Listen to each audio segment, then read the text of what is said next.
talk about over the next sort of 30 minutes or so is some of the things I've learnt and observed that I now apply to my role.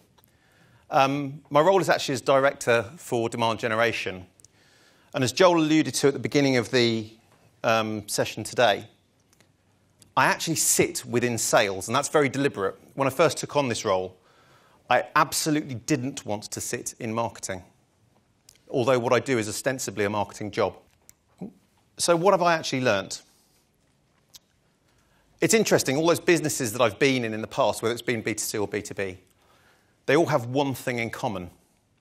And that one thing in common, even in this digital age that we find ourselves in, where everything is digital, this, that, or the other, is the common theme is actually people. And these are the key 4 insights that I'm going to talk about today. People still buy from people. They buy from people that they relate to. They buy from people that they trust. And they buy from people who solve their problems. And that was another thing we heard this morning in the panel discussion. So really, really key to that. Now, the interesting thing about people buying from people is that I've found in my career that it's really helped me to go and walk in other people's shoes, whether that's internally or externally. And I think sometimes as marketers, we can sometimes forget that we don't have to just address our external audiences, stakeholders, prospects, customers, but we have an internal set of stakeholders that we need to address too. And again, we heard that this morning as well, about aligning people. Now, when I first started in marketing, one of the first things, it's sort of like the ABC of marketing that you all learn about, is segmentation, targeting, positioning. It's not unfamiliar, right? And one of the things that I think that I've seen happen almost a little bit too religiously within marketing is that people go down this route of segmentation. They segment everything. So I now have companies in different sectors that I segment. They have different needs that I segment.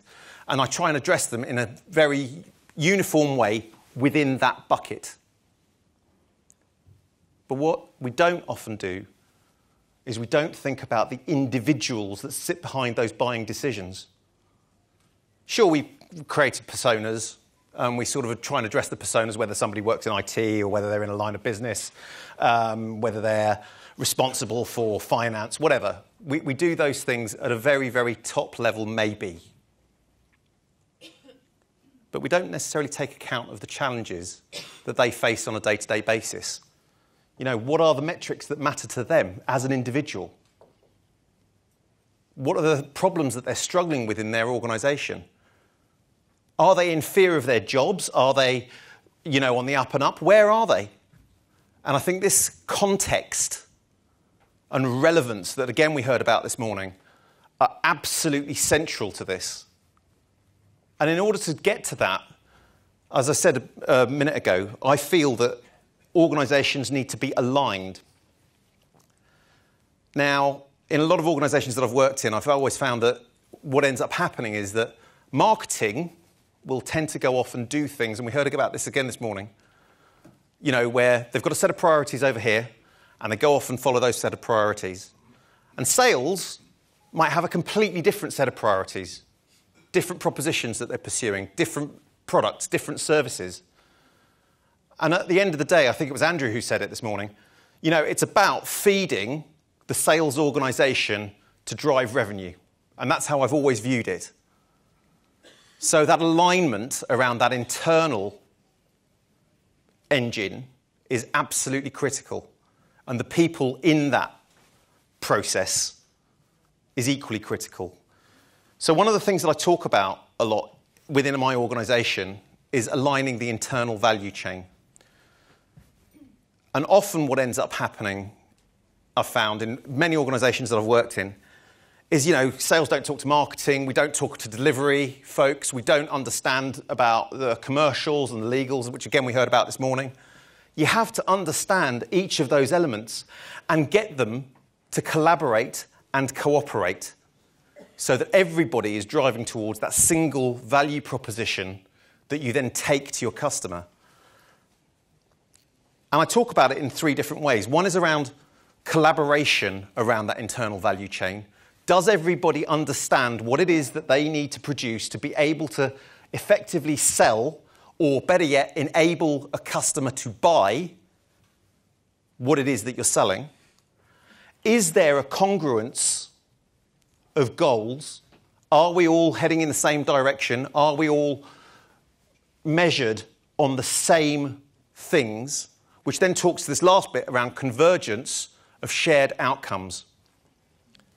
And again, we heard this morning, I think it was, again, Maureen who's maybe talked about it, this whole idea of metrics. What I've always failed to understand is why marketing departments oftentimes get measured on a volume of leads without any reference to the quality of what they're passing through. Sales, conversely, get measured on revenue, and they get paid on the same. Yet we incentivise our sales and our marketing departments differently. So one of the things that I've very consciously done in the last several roles that I've had is I've said, actually, the whole way that people get remunerated has to be aligned with the sales organisation. Otherwise, we're not working towards the same things. Really, really imperative. And you may be familiar with this idea of compensation drives behaviour, but we see it all the time. And we spoke this morning again around in high-growth startups having a strategy that goes in one direction, having that coherence around that. But if you're compensating different actors in that value chain along different metrics, they're never going to pull together. If I get paid based on selling this thing over here, and as an organisation we're talking about that thing over there, it doesn't matter what the strategy is, and that might be the right strategy, we're never going to be aligned. And Peter Drucker talked about culture eating strategy for breakfast. And I think unless you've got that culture whereby everybody is aligned and working towards the same things, it just won't work for you.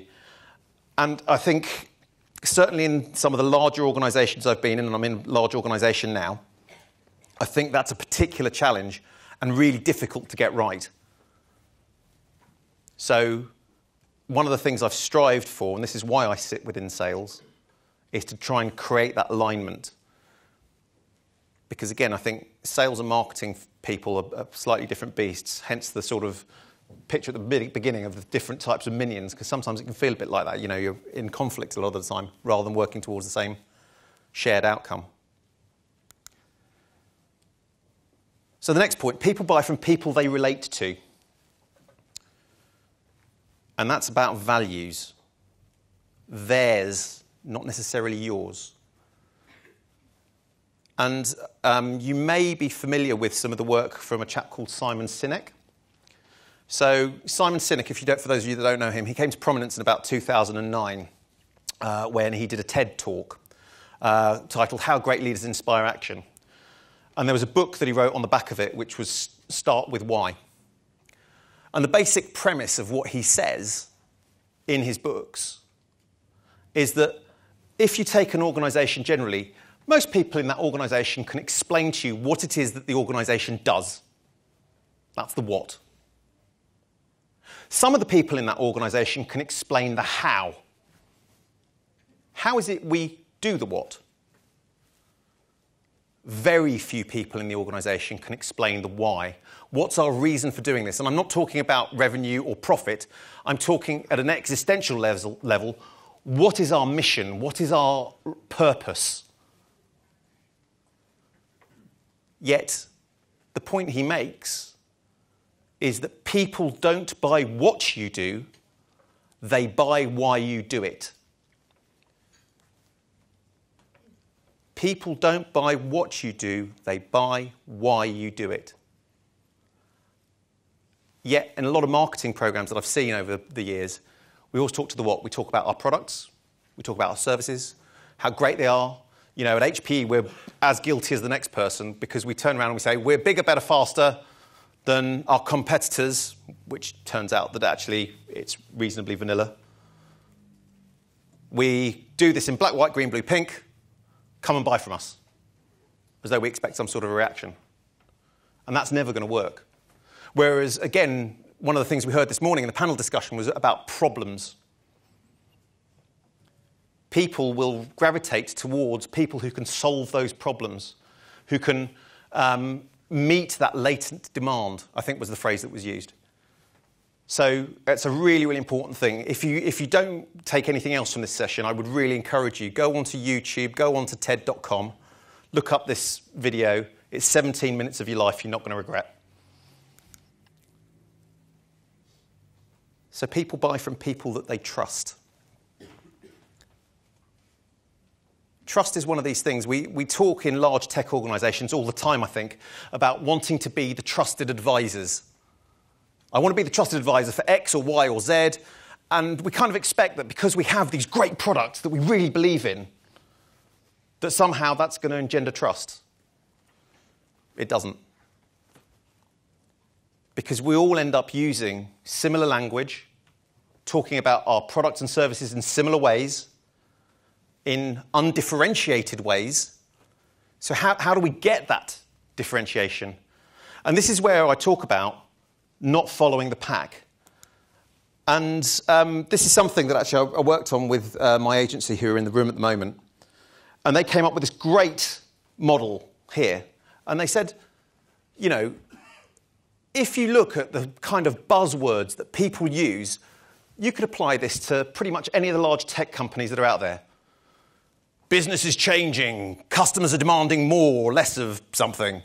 That's why we've got a new approach. We've created this dynamic, innovative. How many times have we heard innovative today already? Or agile? What does it mean? If we're all using the same words and we're all more agile than the next person, it becomes meaningless. It's just blancmange. And you'll see from this graphic that's here, these are actual high street offers that are in supermarkets, 2 for £2. Now that I've taken the colour out of them, can you tell which supermarket they relate to? They're exactly the same offer. So it's undifferentiated. There is no point of difference. Yet I know from experience that working with marketers, we talk about the same generic features and functions of our products and services that do not differentiate or create trust. Yet the sales guys, they're looking for that unique value proposition they can take to their customer and really create that point of differentiation because it's all they've got. The technologies are vastly the same. Even with the startups that are coming new into a space, if you think about the evolution of companies, how quickly can Company X catch up with Company Y, who had prime mover advantage 6 months ago? The technology becomes ubiquitous very, very quickly. So it's no longer really a point of differentiation. Or if it is, it's for a very short space of time. So it's got to go beyond the product features and functions. This kind of demonstrates it a bit.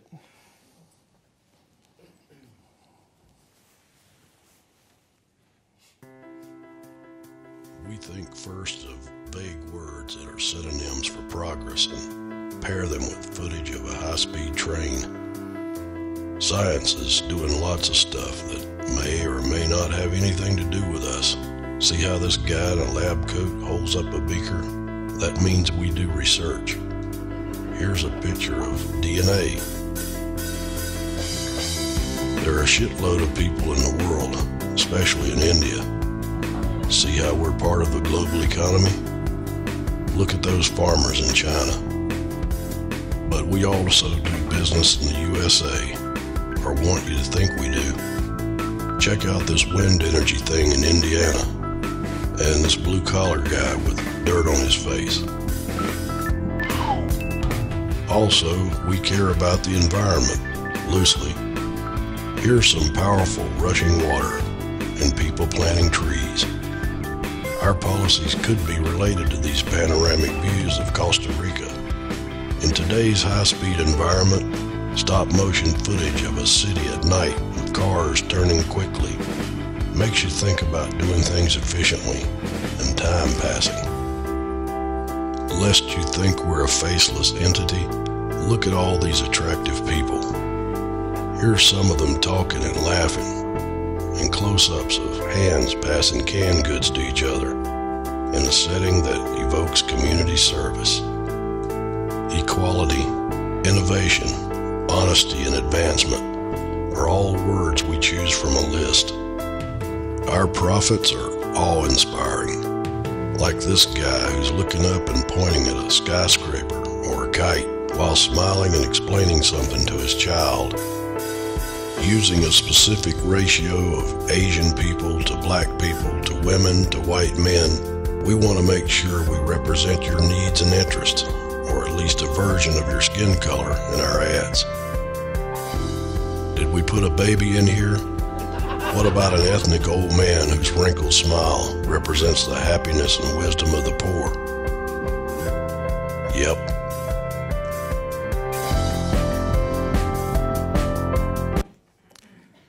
And sadly, I think that's where a lot of marketing that comes out of large tech companies and smaller ones follows that. And it's just bland. It's undifferentiated, and it has zero impact, and it just creates more noise that actually adds no value. So the things for me that are key in developing this idea of trust is to be authentic with your intent and be audacious. I think far too often in B2B marketing, and particularly in large tech companies, which are by their very nature quite conservative, we're not prepared to be bold, we're not prepared to be brave, and we're not prepared to be bullish. I'd like to see more of that, frankly. And so would most of the sales guys. They want to go out there and be innovative, and generally, I'm sure some of you that have worked in larger organisations have come across the BPU, the Business Prevention Unit. And, you know, people telling you what you can't do rather than empowering you to do something really, truly inspiring. People buy from people that solve their problems. Just before I get onto this, just for a quick show of hands, who has actually been a quota-carrying salesperson in this room? Good. That's a pretty good proportion.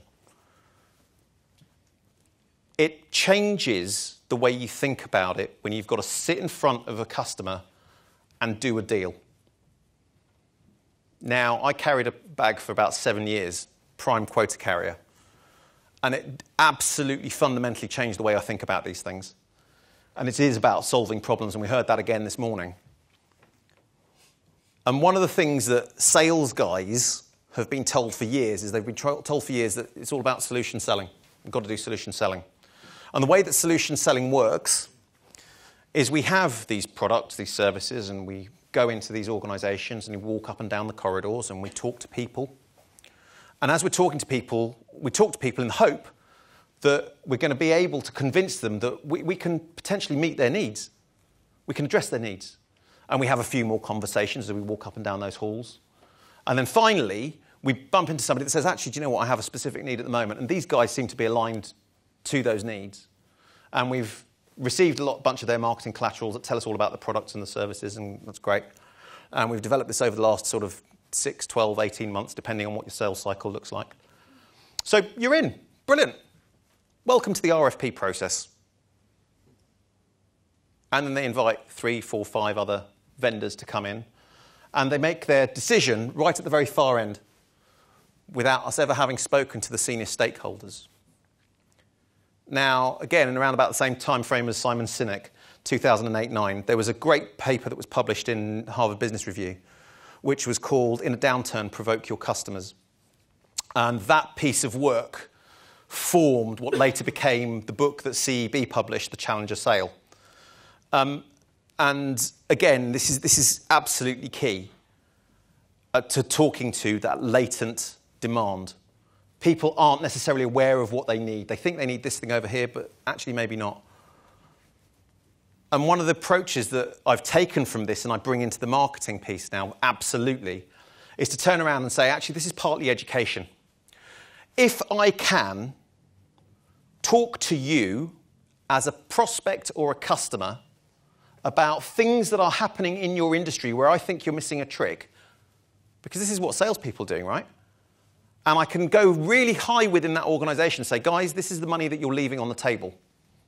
I don't care about the technology. I don't care about the software. I don't care about the servers. I don't care about any of that. This is about the metrics that matter to you in your role as a line of business executive. If I can talk to that, somebody's going to go, hang on a minute, I'm leaving a shitload of money on the table over here. Why are we not addressing this? But it needs to be of a substantial enough amount to get somebody's attention.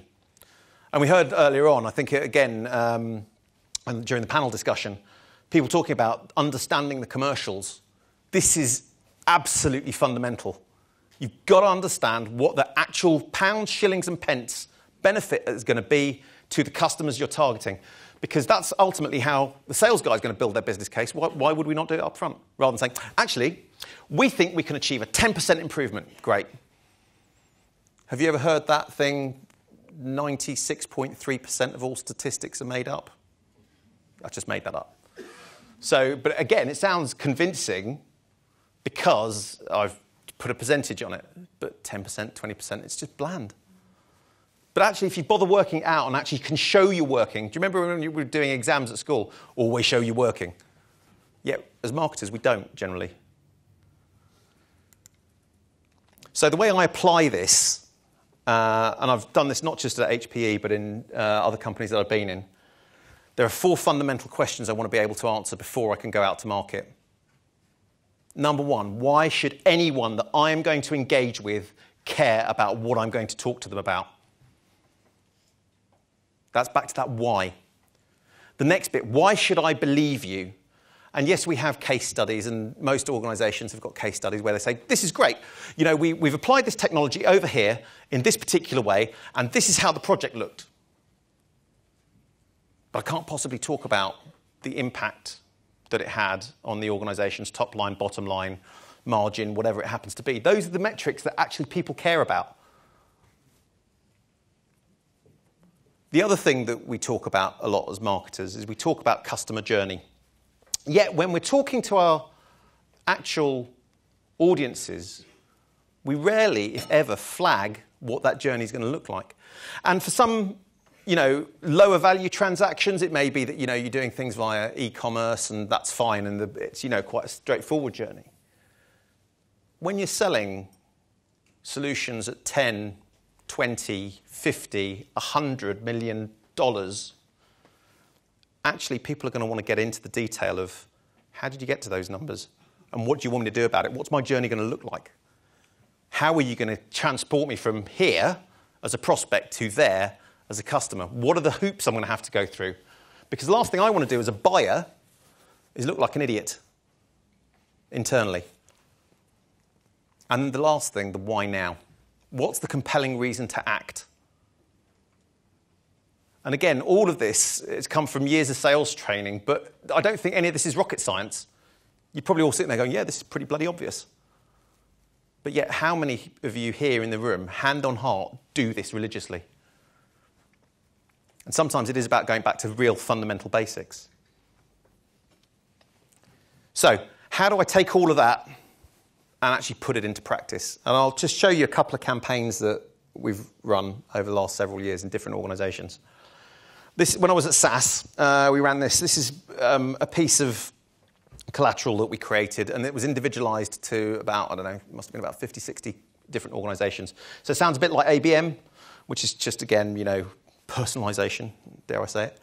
And all we literally did was just turn around and say, actually, we are selling forecasting software.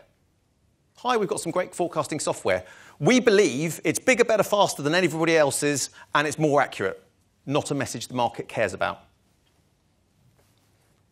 By looking at what does it enable, saying, actually, we believe that by improving your forecast accuracy in your business, we believe there are savings in this particular company's paradigm of £552.6 million over the next 3 years. And we've broken it down into metrics you actually care about.